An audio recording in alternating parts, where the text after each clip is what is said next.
This is a CBS News special report. I'm Jessi Mitchell. We have breaking news from that closely watched race in Wisconsin. Liberal judge Susan Crawford has won the race for a seat on the state Supreme Court. Experts see this race in a battleground state as a referendum on the Trump administration. The race also made monetary history. Take a look at these numbers. It was the most expensive judicial contest ever.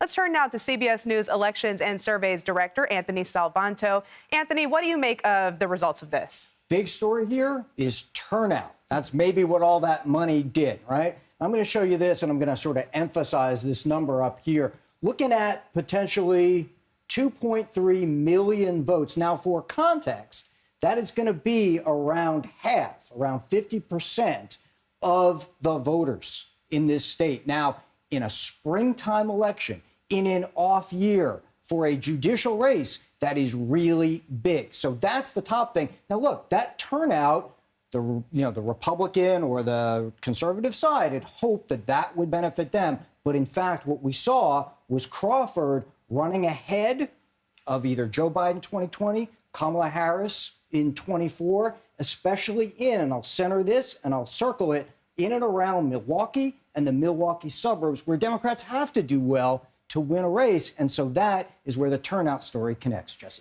So it's amazing that 50% of voters turned out for this. How did that play out in the margins that you're seeing and that divide? We saw consistently the Democratic counties performing at high turnout levels, one after another. And then we saw what happened was when you compare the Crawford numbers to those past races, to those, say, Kamala Harris races, what you saw was at least a point or two, if not more, where her performance was better than what we expected and than what you would have seen in the past. And that's a pattern that leads to a victory. So we saw Republicans and Democrats pouring a lot into this race. We looked at those numbers just a second ago. What does that tell you about the importance of this race to the Trump administration, to the future of our elections? Yeah, people are going to take this and look, any off-year election, there's always the risk of making too much out of it, right? So with that as a caveat, what happens is people are going to say, okay, which part of the base can be activated? And when? And, Democrats will probably take a lot of heart from this, that they can activate those parts of the base. The cautionary tale is that before the 2024 election, they did that in a lot of elections, too. So it doesn't necessarily foretell what happens in the midterms, but it definitely speaks to, we saw a lot of the influence of Elon Musk here. We saw a lot of course, both parties concentrate a lot of money in, and all of that seems to have panned out. Very good. Very interesting results there, and that does maintain the liberal swing on the Supreme Court for that state. We want to turn to senior White House and political correspondent Ed O'Keefe, who has been covering this race, speaking with both candidates. He joins us now on the phone. So, Ed, we saw Elon Musk giving out million-dollar checks, wearing a cheesehead hat to rally Republican voters. Why does he care about this race so much? Well, he and many of the other wealthy people who gave from out of state are concerned about the fact that this state court could, conceivably in the next year or so, redraw the congressional district lines in a state where you have a handful of competitive races. You're also likely to see the court consider some issues regarding abortion rights, labor rights, environmental policy as well. So there was reason for all comers. In this case, with Musk, he sued the state of Wisconsin in January over a law that basically bars automakers like his Tesla from directly selling to customers in the city. You have to use a franchise auto dealership. The thought was that he did that and then started donating to the conservative-backed candidate in hopes that maybe that guy, Brad Schimmel, who's losing tonight, would conceivably be a vote against that law. But as he told us on Sunday when we spoke to him, he said, look, I used to be Attorney General of the state and would have defended that law or would have had to defend that law. So if Musk thinks that I'm a vote for him, he's got another thing coming. I will say, Jessi, having spoken with Susan Crawford here, who's winning right now, at least for leading by double digits, we should point out she spent much of the last 2 weeks especially campaigning against Musk, not really even talking about Brad Schimmel, but inviting the fact that the wealthiest man in the world was running against her or trying to stop her. That seemed to work for her tonight. So there could be a lesson here for Democrats elsewhere. If you see Musk get involved or you want to use him as essentially the whipping boy the guy to run against, the antagonist, it could work in other competitive races in traditionally battleground states.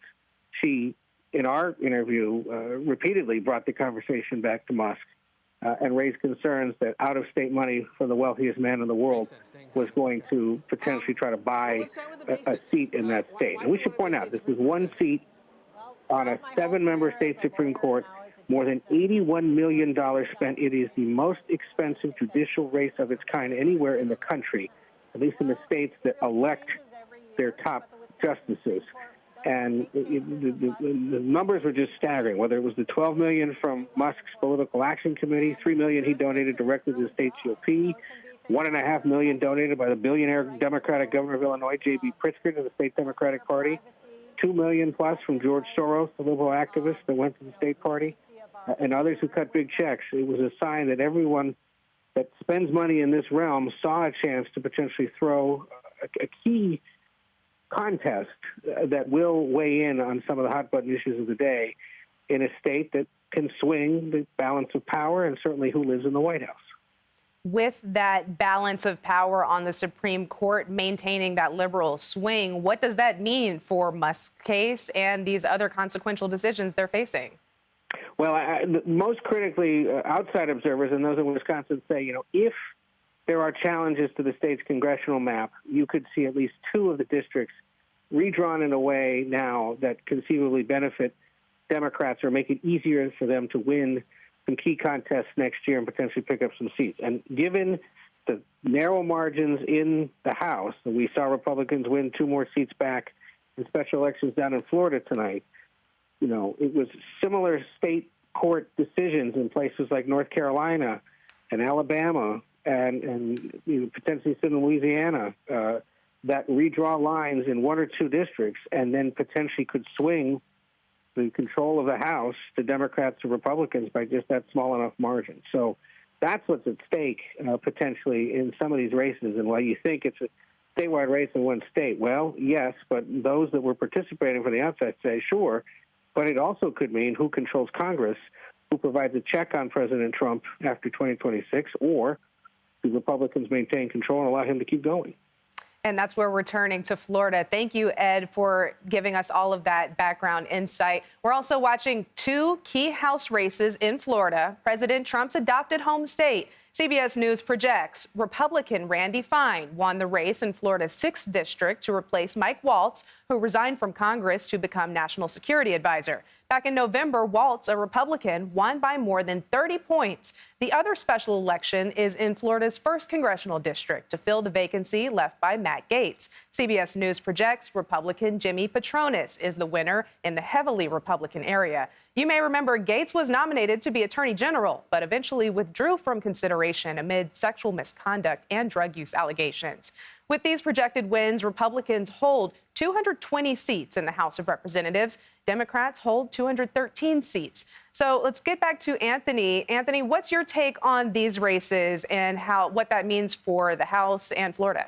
The political pundits are going to look at margins and gaps in these races. And the touchscreen is back here. This is technology making all of our lives easier, right? So let's see what happens. I'm going to try to bring that up. Okay, here we go. Now, this is a 15-point Republican win, but that's by double digits, potentially closer, not close by any stretch, but closer than the natural partisan break of the district. What Democrats are going to say is, well, if that kind of a district can shift by double digits, then maybe some other districts that are naturally more close, closely balanced partisan-wise, maybe they can start to swing some of those. Again, every district is a little bit different. You can't necessarily extrapolate that. But the point being, you're going to see these margins, and most folks are going to look and, oh, it's a blowout win. And it kind of is. But it's not as big a gap as the partisan lean of the district. And that's going to be part of the tea leaf reading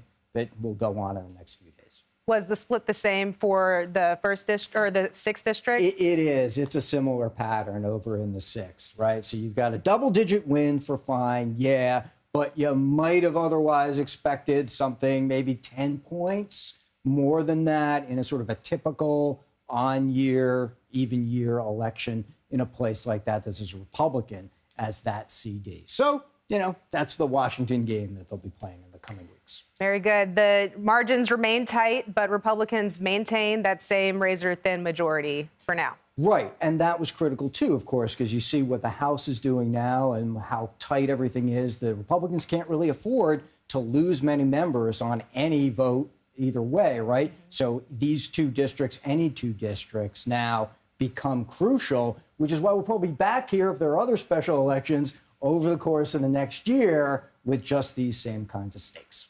Very good. Thank you so much, Anthony Salvanto, CBS News Elections and Surveys Director. And we will have the news of the night for you later. And again, Democratic-backed Susan Crawford has won the race for a seat on the Wisconsin State Supreme Court in the most expensive judicial race in history and the first major electoral test since President Trump has returned to the White House. In Florida, Republicans won 2 special elections in congressional districts that voted heavily for President Trump in 2024. Our coverage will continue on CBS News 24/7, your local news, and tomorrow on CBS Mornings. This has been a CBS News Special Report. I'm Jessi Mitchell in New York.